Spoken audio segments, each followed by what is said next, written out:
함께 보실 말씀은 창세기 3장 1절부터 13절 그리고 21절 같이 보십니다. 창세기 3장 1절부터 13절 그리고 21절. 오늘 묵상 본문인데요. 자료집에는 본문을 따로 기록하지 않았더라고요. 창세기 3장 1절로 13절. 제가 한 절 읽고 여러분들이 한 절 읽으면서 교독하시면 좋을 것 같습니다. 그런데 뱀은 여호와 하나님이 지으신 들짐승 중에 가장 간교하니라.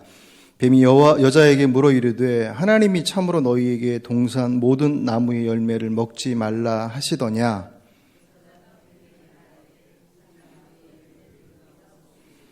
동산 중앙에 있는 나무의 열매는 하나님의 말씀에 너희는 먹지도 말고 만지지도 말라 너희가 죽을까 하노라 하셨느니라. 너희가 그것을 먹는 날에는 너희 눈이 밝아져 하나님과 같이 되어 선악을 알 줄 하나님이 아심이니라.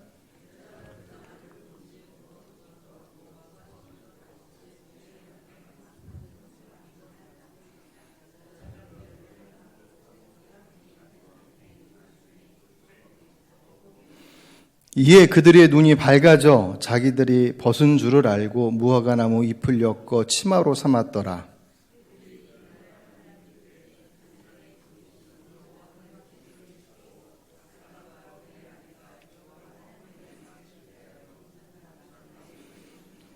여호와 하나님이 아담을 부르시며 그에게 이르시되 네가 어디 있느냐?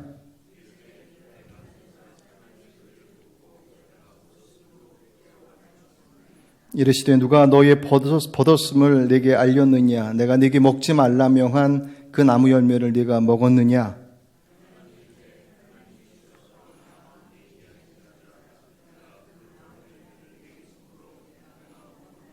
여호와 하나님이 여자에게 이르시되 내가 어찌하여 이렇게 하였느냐? 여자가 이르되 뱀이 나를 꾀므로 내가 먹었나이다. 21절 있습니다.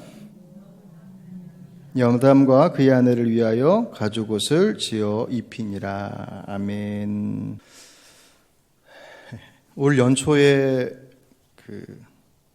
한 대학에서 조부상 할아버지가 돌아가셔서 출석을 인정해 줄 수 없느냐라고 교수님께 양해를 구했는데 그 교수님이 출석을 인정해 줄 수 없다.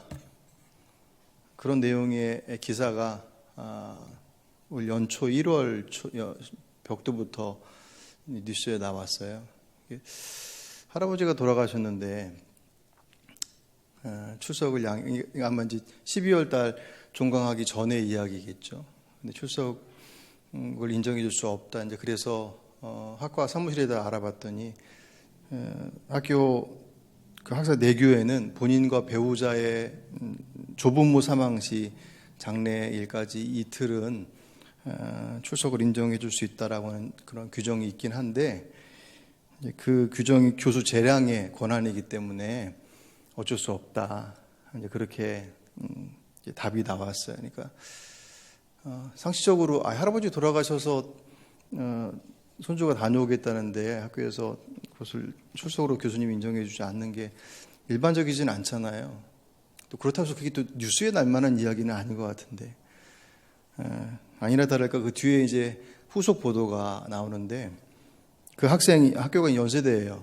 그 학생이 나중에 이제 학교 게시판에다가 글을 올렸는데 이제 그 앞에 자신의 조부상 됐을 때 인정해 주지 않았었던 그 교수님이 얼마 전에 그 휴강 공지를 했는데 교수님이 수업을 사정이 있어서 못하겠다라고 이제 공지를 했는데 공지 내용이 뭐냐면 휴강의 사유가 반려견의 임종을 지켜야 되기 때문에 수업을 할 수 없다. 그게 공지에 떠 있는 거예요. 그 또한 교수의 재량이기 때문에 휴강을 하고 반드시 복강을 수업을 하기만 하면 법적으로 문제가 없기 때문에 법적으로는 전혀 문제가 되지 않는 것인데 이제 그렇게 했다는 소식에 이제 그 학생이 글을 올려놓는 거예요. 게시판에다가. 이제 그것을 보고 사람들이 생각을 할 때 제가 말씀드렸을 때 여러분 다 이렇게 비씩 웃으셨는데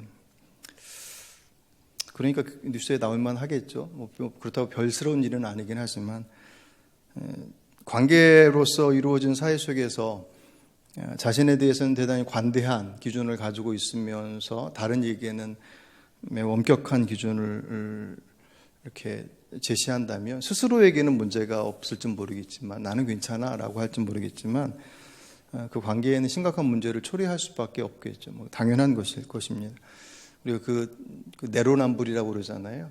내가 하면 로맨스고 남이 하면 불륜이라고.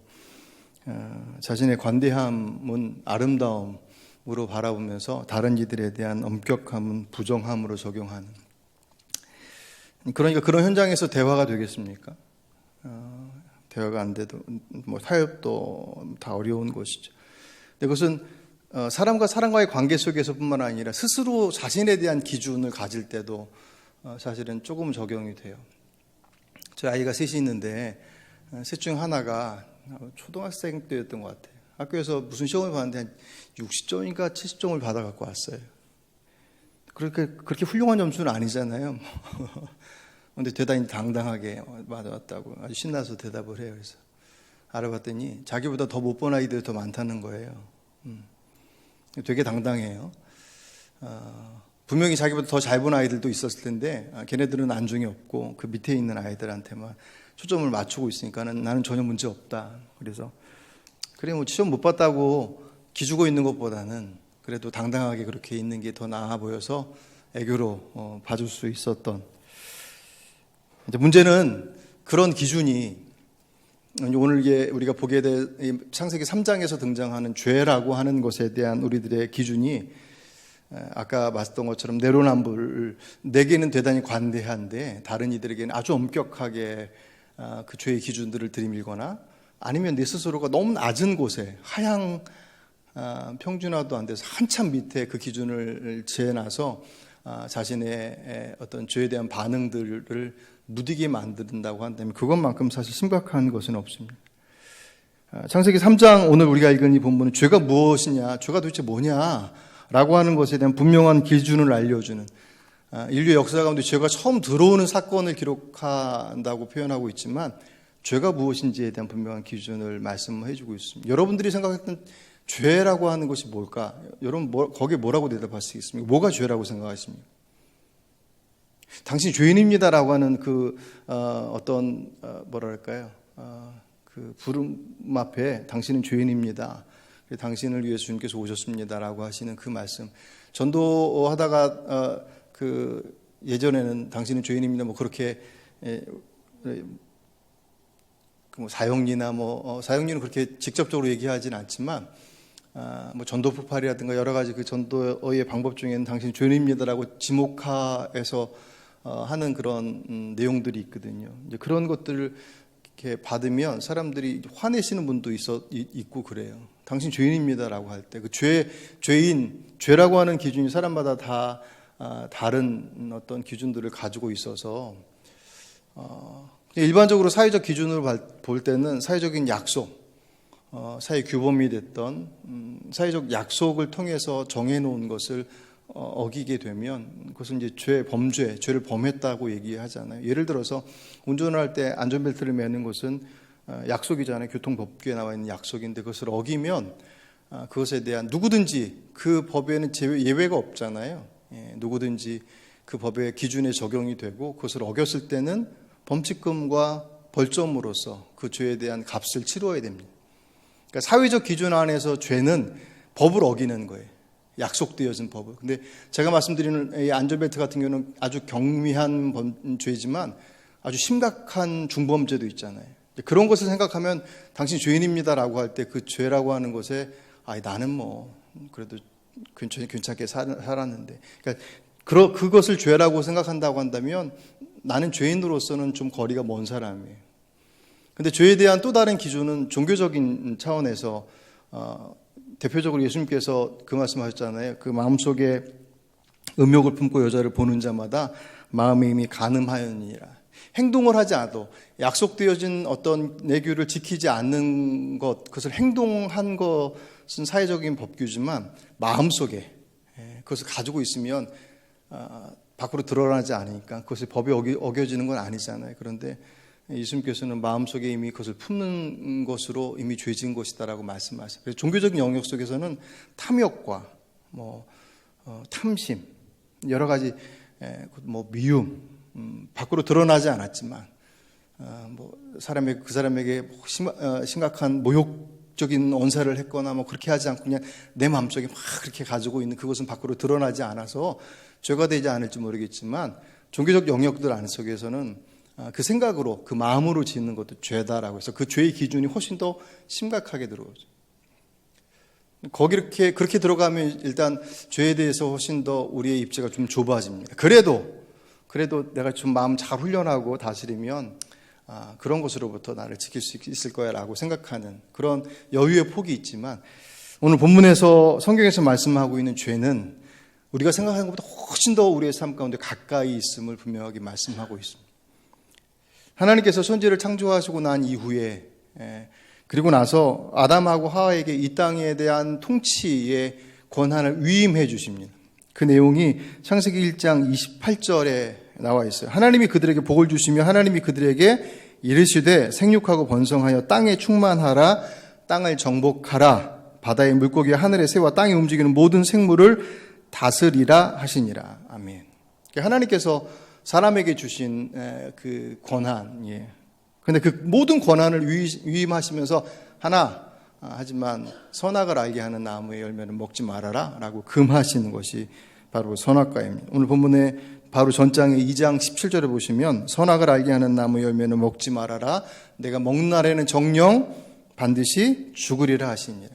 그것을 금하셨어요. 모든 것을 맡기시면서 그 맡기심 속에서 금지시키시는 것이 선악을 알게 하는 것, 그것을 먹으면 절대로 안 된다, 먹으면 죽는다라고 말씀하신 그 말씀에 아담이 그것을 지키다가 뱀의 유혹에 넘어가잖아요.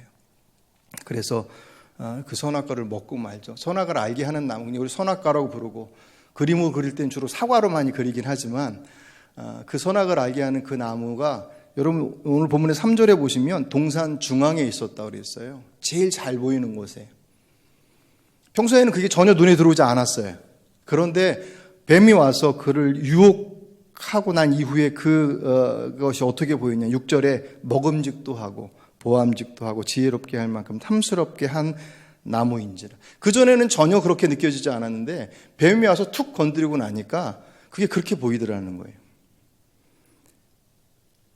뱀의 유혹이, 뱀이 그 선악과에 대한 것을 유혹하면서 그가 뭐라고 그들의 마음을 흔들었냐면 5절에 너희가 그것을 먹는 날에는 너희 눈이 밝아져 하나님과 같이 되어서 선악을 알 줄 하나님이 아심이니라. 너희가 그것을 먹으면 너희의 눈이 밝아져서 하나님처럼 될 수 있어 라고 하는 그것이 그들 안에 그들의 심령 가운데 확 찔려지고 난 이후부터 그 선악을 알게 하는 나무가 먹음직도 하고 보암직도 하고 그리고 지혜롭게 할 만큼 탐스럽기도 한 열매로 순식간에 바뀌어버렸습니다. 결국 죄의 유혹의 내용이 하나님처럼 된다라고 하는 죄의 본질과 뿌리예요. 하나님처럼 되고 싶은 것. 그렇다고 해서 그것이 전지전능한 능력을 갖는다 그런 의미보다는 자신의 삶을 자신의 뜻대로 이루고자 하는 자기 중심성, 죄의 본질입니다. 하나님께서 창조된 창조의 모든 창조물 중에 하나이잖아요. 인간이 맨 나중에 창조되었지만 어쨌든 그래서 하나님께로 모든 권한을 위임받았음에도 불구하고 그들이 하나님처럼 될 수는 없었어요. 하나님일 수 없으니까. 모든 것들을 위임받아서 모든 것을 할 수 있었지만 그들 스스로가 하나님처럼 될 수 없는 존재라고 하는 것을 알게끔 하시기 위한 유일한 장치가 선악을 알게 하는 그 나무의 열매. 그게 사과냐 뭐냐라고 하는 것은 전혀 의미가 없어요. 그 말씀을 그들이 어기려고 했던 동기가 뭐냐면 하나님처럼 되어진다. 그래서 죄라고 하는 뜻의 그 히브리어 묵상집에도 설명을 해놨다고 하타라고 하는 단어가 관역에서 벗어나다예요. 그 죄는 하나님으로부터 벗어난, 하나님부터 멀어지는 것, 하나님을 등지는 것, 그것을 넘어서서 하나님의 존재를 부정하고 거역하는, 그래서 하나님처럼 살아가는. 이때 하나님처럼 살아간다는 것은 하나님처럼 전지전능해진다는 뜻이 아니라 그냥 내 마음대로 살겠다라고 하는 것을 의미한, 내가 내 인생의 주인이야, 내 인생은 내 거야 라고 하는 그것이 죄의 뿌리임. 그렇게 보면 죄는 우리에게 훨씬 더 가까워요. 사회적 규범으로서 이것을 어기면 죄인이야, 범죄한 거야 라고 했을 때 나는 내 삶 속에서 범죄할 수 있는 어떤 확률들이나 상황들이 꼭 괜찮은, 정말 어려운 상황 속에 살면 그 범죄의 자리 가기에 훨씬 더 가까울 수 있잖아요. 근데 그렇지 않으면 웬만해서는 그 죄로부터 멀리 있는 환경 속에 있다고 한다면 잘 자신을 조절하고 지켜나가고 그 생활을 잘하면 자신은 죄인으로서 무슨 호적에 빨간 줄 그을 일 없이 그렇게 죄인이라고 하는 것과는 사뭇 거리가 있는 삶으로서 살고 있다고 생각할 법한데, 오늘 성경 안에서 우리에게 죄라고 말씀하시는 것은 그 사회적 규범을 어긴 것도 아니고 내 마음속에 탐욕스러운 것을 가지고 있기 때문도 아닌, 내 안에 그것이 어떻게 보면 선한 것처럼 보일지라도 그것이 그분의 뜻보다 내 뜻이 앞서서 움직이고 있다라고 하는 것이 죄의 본질이고 바로 죄인의 모습이다라고 말씀을 합니다. 그러고 보면 죄인이 아닐 사람이 이 땅에 과연 있겠는가? 그죠? 죄인이라고, 당신은 죄인입니다라고 얘기할 때 발끈하고 그렇게 사람들 앞에 자신의 정당함과 깨끗함을 얘기하려고 하는 이들의 아마 죄의 기준들은, 나는 그래도 나름 깨끗하게 살았고 괜찮게 살아왔어 라고 하는 자부심을 가지고 있었을 텐데, 이 말씀 앞에서 내 인생 내 거니까 나의 계획들 속에서 내 나름대로의 모습대로 살아갈 거야 라고 하는 그 의도와 그 과정들을, 그 하나하나가 바로 죄의 가장 밑바닥의 본질이더라는 거예요. 그게 밖으로 드러나느냐 드러나지 않느냐라고 하는 것들은 그렇게 중요하지 않습니다. 내가 알고 그분이 아시기 때문에. 그 마음을 끄집어내기 위해서 사단이 유혹하는데, 오늘 아담과 하와가 죄를 짓기 전에 하나님과 정말 온전히 하나 됐던 그때의 모습들 속에서 그들을 어떻게 유혹해요? 하나님의 말씀을 의심하게 해요.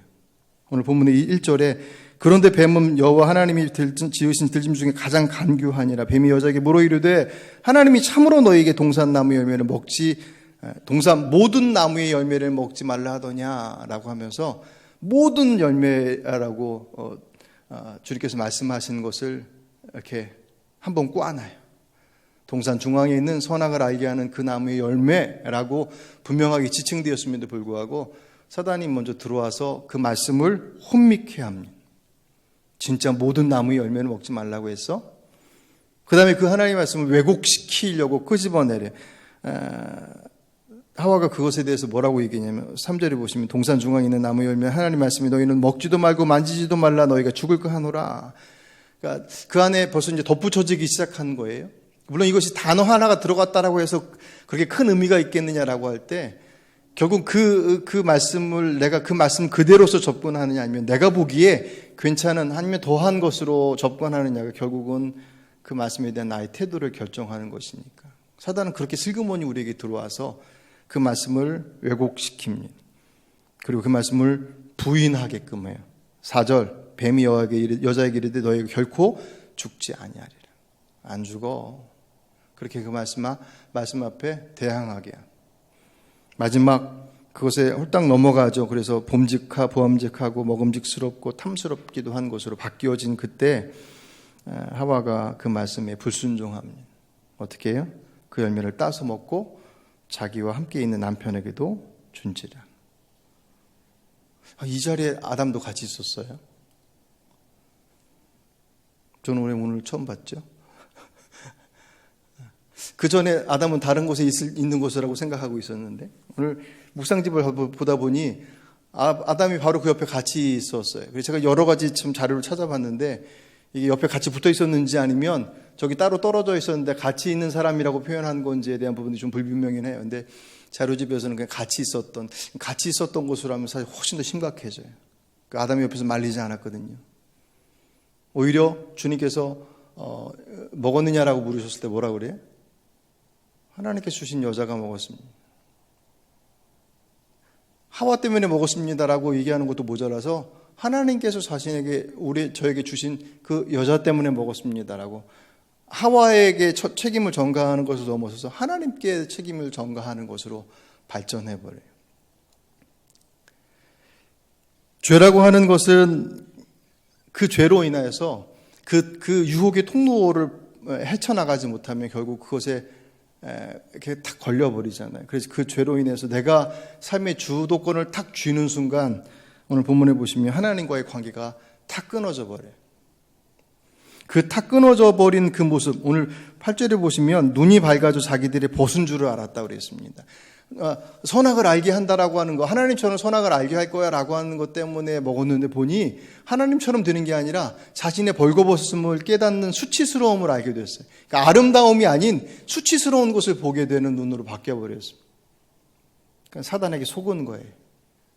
하나님처럼 되는 것이 아니라 하나님처럼 될 수 없는, 하나님의 사람으로서 보지 않고 보지 않아야 할, 볼 수 없는 것들을 보게 되었다라고 하는 것. 그것 때문에 그가 하나님과 멀어지게 되죠.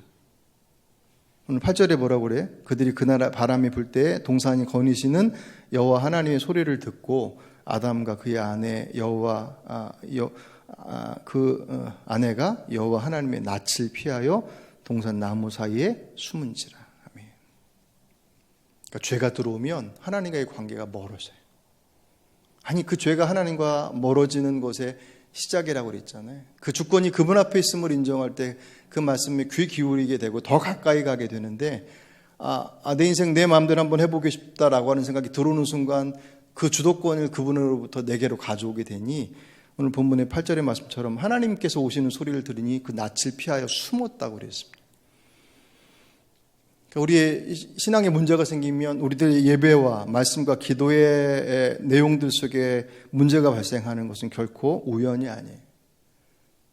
필연적인 모습들이에요. 그 하나님의 섭리 속에서 우리를 지으셨잖아요. 그죠? 그리고 우리를 땅에 보내셨습니다. 어떤 목적을 가지고 있는지 그분이 아시죠. 우리를 지으신 분이시니까. 그렇게 보내신 그분과 분리되는 순간 내가 이 땅에 온 목적이 무엇인지를 찾을 수가 없어요. 보내신 분이 그분인데 그분과 단절되어 버리니까 그분이 나를 왜 보내셨는지, 내가 무엇 때문에 이 땅을 살아야 하는지, 내 인생의 가치가 무엇인지 그분과 단절되는 순간 상실해버리고, 그 상실의 순간은 우리에게 있어서 혼란과 방황을 만들어냅니다. 우리는 끊임없이 세상에서 좋은 것이다라고 말하는 것에 우리의 마음이 막 왔다 갔다 아닌 것 같았는데 또 끌려가고, 사람들이 많이 가는 거 보니 그게 맞는 것 같아서 가다 보니 아무리 봐도 아닌 것 같아. 다시 오다가 또 끌려가고, 그 인생의 방황이 계속 왔다 갔다. 그것은 나를 지으신 그분과의 관계가 단절되는 순간 우리 안에서 무엇을 봐야 할지에 대한 기준들을 상실하기 때문에 오는 당연한 수순들입니다. 그러니 죄의 삭슨 사망이라고 하는, 마지막엔 그 자리에 갈 수밖에 없어요. 왜냐하면 아무리 이 땅에 내 삶 그냥 내 나름대로 살아가지 뭐라고 해서 그렇게 꾸역꾸역 살아간들 그 삶의 마지막 언저리, 그 죽음의 문을 넘어설 수 있는 힘이 내게는 없어요.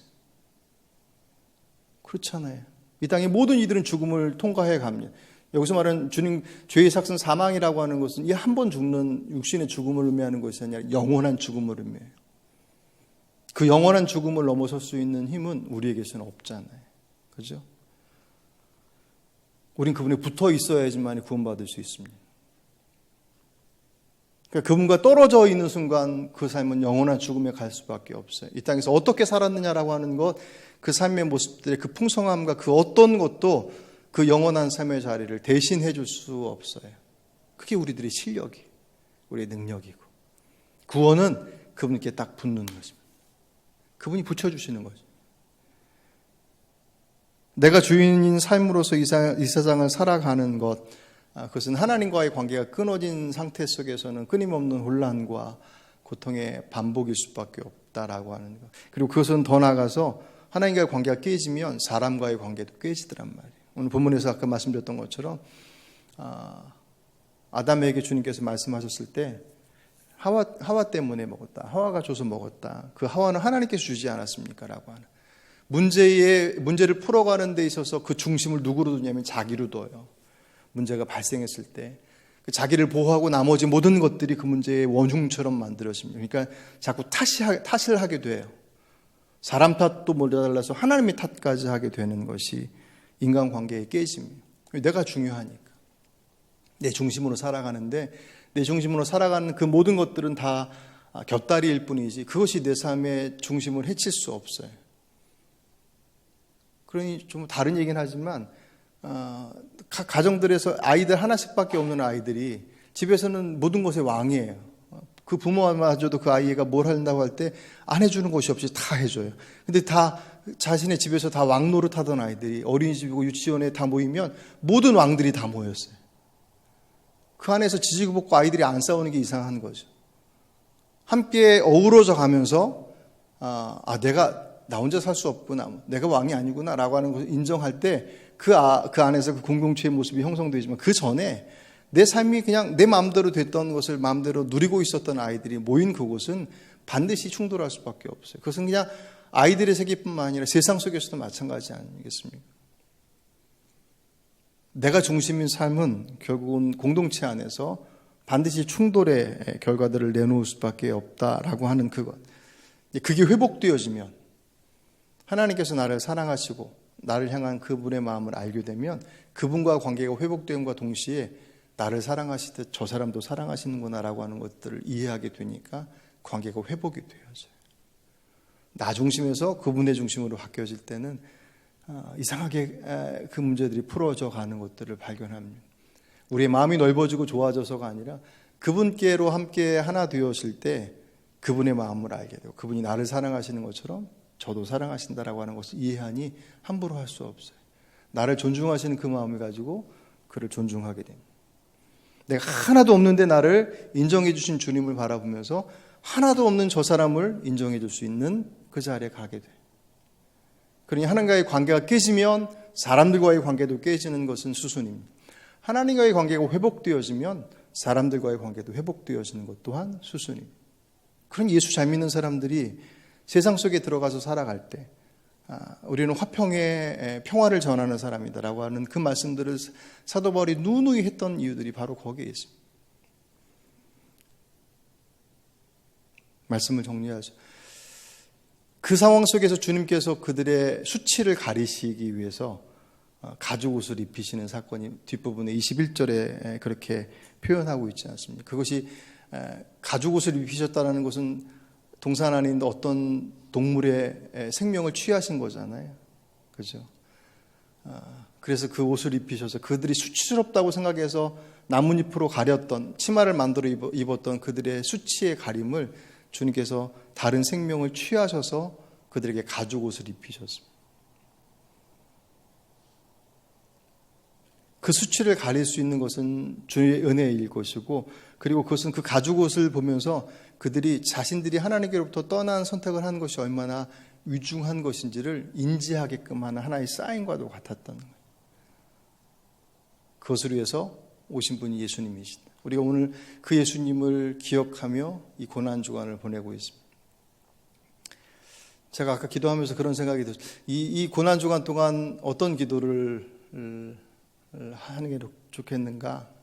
우리가 늘 가지고 있는 기도의 제목들이 있겠지만 결국 나를 향하신 하나님의 마음이 어떤 것인지에 대한 부분들을 우리가 그냥 알고서 배워서 알고 있는 내용으로서 그렇게 내 마음속에 두고 있는 것이 아니라 십자가를 묵상하는 그 십자가의 현장 속에서 도대체 무엇이기에 우리의 모습들 때문에 주님께서 그 고통을 받으셨는지에 대한 것이 그냥 성경에 나와 있는 그분의 이야기가 아니라 그것이 나를 위한 것이다라고 하는 것으로 연결되었을 때 우리들의 모든 삶은 그분과의 관계가 회복되어지는 순간 우리 안의 모든 관계들이 그분으로 인해서 풀어지는 역사들을 경험하지 않겠습니까? 이 고난주간이 그런 의미 속에서 주님과 단절되어진 선택을 했었던 아담과 하와의 선택이 우리 안에서 다시 회복되어져서 내 인생 내 것 같지만 내 거 아니더라는 거죠. 그것을 인정하고 그분의 뜻 앞에 내 삶을 맡겨드릴 때 주께서 우리의 삶 가운데 인도하시는 그 온전하심들을 저 여러분의 삶 속에서 회복할 수 있는 그것을 위해서 기도하고 이 한 주간이 그런 회복의 경험이 되어지는 복된 여러분의 삶이 되시기를 주의 이름으로 축복합니다.